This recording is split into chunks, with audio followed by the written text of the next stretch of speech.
Hello विद्यार्थियों, आज जो है हम अपने प्रिय स्टूडेंट शिवशरण के समक्ष बैठे हुए हैं और शिवशरण का एक इंटरव्यू रिकॉर्ड कर रहे हैं।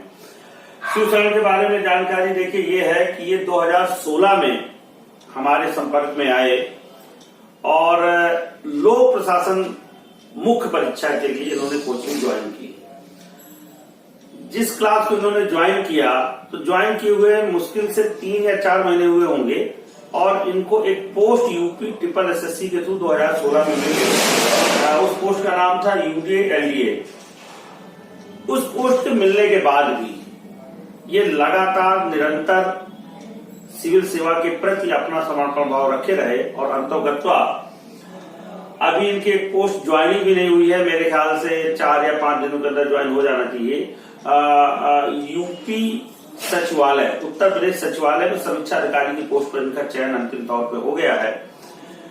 शिवशरण बहुत मेधावी छात्र रहे हैं क्योंकि जब ये मेरे संपर्क में आए तब से लगातार निरंतर मैं स्वतः देखता रहा हूं कि 2016 से लेकर के 2020 तक ये लगातार पीसीएस की जितनी भी मुख्य परीक्षाएं हुई उनको इन्होंने दिया। 2017 का एक इंटरव्यू भी दिया। आईएएस का 2019 का एक मेंस इन्होंने दिया है और अब भी इनके अटेम्प्ट बचे हुए हैं आईएएस के। और मुझे पूर्ण आशा है कि ये इस पोस्ट को अपग्रेड करेंगे और मेरी ये शुभकामनाएं भी हैं कि ये जितनी जल्दी हो सके अपनी इस पोस्ट को अपग्रेड करके आपको समक्ष प्रस्तुत करें। अच्छा, शिवशरण से हम कुछ जो है सवाल लेंगे ताकि आप लोग प्रेरित हों। शिवशरण, कब और कैसे आपने तैयारी जो है अपनी शुरुआत की, कहाँ से, किसने प्रेरित किया आपको? सर, वैसे तो मेरा जो पारिवारिक बैकग्राउंड है वो बहुत ज्यादा लोग नहीं है जो तैयारी कर रहे हैं और लेकिन सरकारी नौकरी का क्रेज तो है ही, मतलब बहुत बड़ी चीज है हमारे आस पड़ोस के क्षेत्र में सरकारी नौकरी प्राप्त करना। तो 2012 में एमए पोस्ट ग्रेजुएशन करने के उपरांत मैंने तैयारी करने की जो है मैंने प्रारंभ किया। लेकिन 2013 में समीक्षा अधिकारी का मेरा पहला पेपर था और वहाँ अच्छा उस पेपर में मैं नहीं कर पाया और वहीं से एक मित्र बन गए हमारे दीपक सिंह, तो उनसे मुलाकात हुई, उन्होंने प्रेरित किया और फिर हम लोग जो है निरंतर साथ साथ तैयारी करते रहे, कोचिंग करते रहे और जो है आगे जो है सिविल सेवा में अपना निरंतर प्रयास करते रहे हैं। अच्छा, शुरुआती दौर में क्या कठिनाई आई जब आपने तैयारी करनी शुरू करी? सर, शुरुआती दौर में जो सिविल सेवा का जो पाठ्यक्रम है वो काफी विशाल है और विविधतापूर्ण है, तो उसमें प्रासंगिक और अप्रासंगिक सामग्री का चुनाव सबसे बड़ी चुनौती रहती है। तो उसमें आपको मार्गदर्शन की आवश्यकता पड़ती है, ये सबसे बड़ी चुनौती रहती है। अच्छा, अब 2016 में एक प्रकार से आपको सफलता मिल गई थी और जैसा कि आपने जानकारी दी 2013 में मार्च के आसपास इन्होंने तैयारी करनी शुरू की थी, सिविल सेवा की तरफ रुझान बढ़ा और 2016 के मार्च में ही इनको एक पोस्ट जो है प्राप्त हो गई। अच्छा, नौकरी के दौरान तैयारी करने में जब नौकरी नहीं कर रहे थे क्या परिवर्तन आया और किस प्रकार से आपने टाइम मैनेजमेंट किया नौकरी करने के दौरान?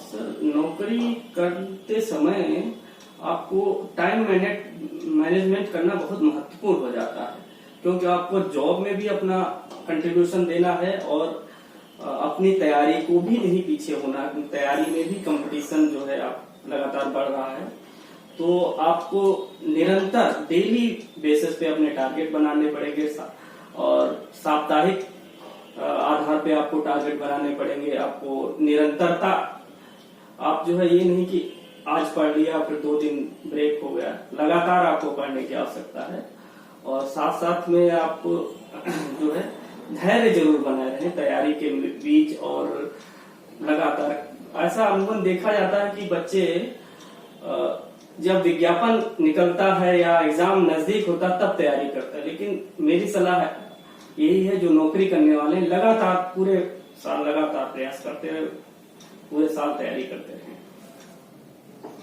चलिए, ये बात देखिए सही है। मैं इसमें जो है एक हस्तक्षेप करना चाहूंगा कि अक्सर पाया गया है कि जो सफल लोग हैं उन्होंने निरंतरता रखी है अपनी तैयारी में।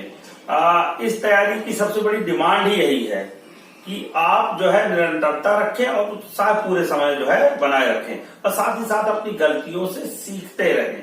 उन गलतियों पे जो है आप क्या करते रहें, सुधार करते रहें।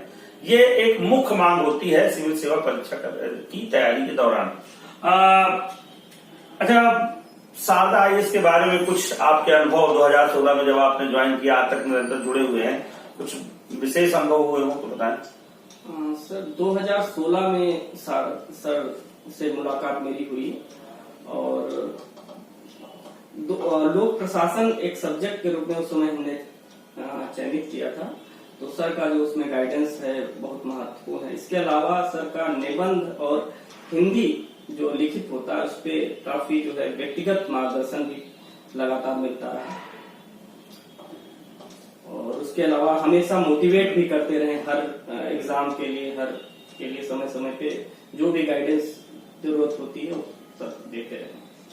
देखिए, निश्चित तौर पर ऐसा है कि शिवशरण का जो बैच था 2016 का, वो एक प्रकार से सबसे बड़ा बैच था मुझे लग रहा है लोक प्रशासन का, और बहुत ही अच्छे विद्यार्थी उसमें आए, बहुत लोगों के रिजल्ट भी निकले।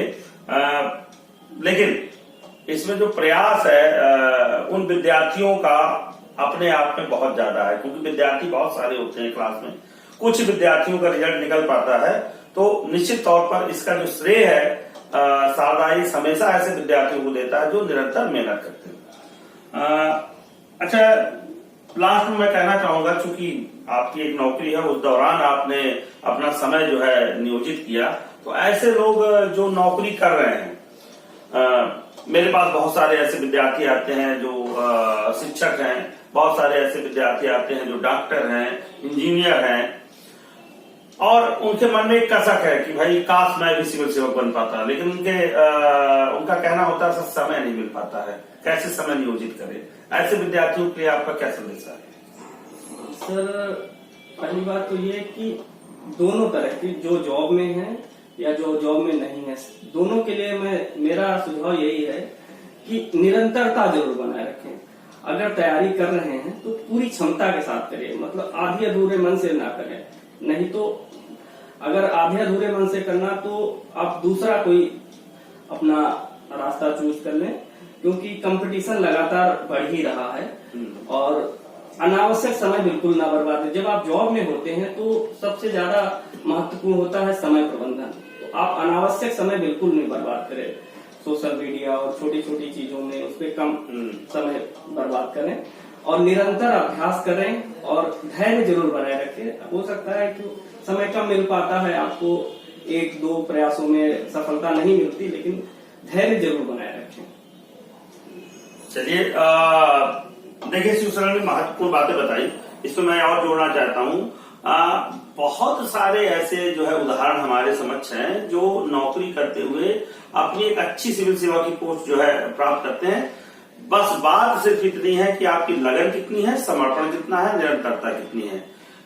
तो मुझे लगता है कि ये जो इंटरव्यू है आपके लिए उपयोगी होगा।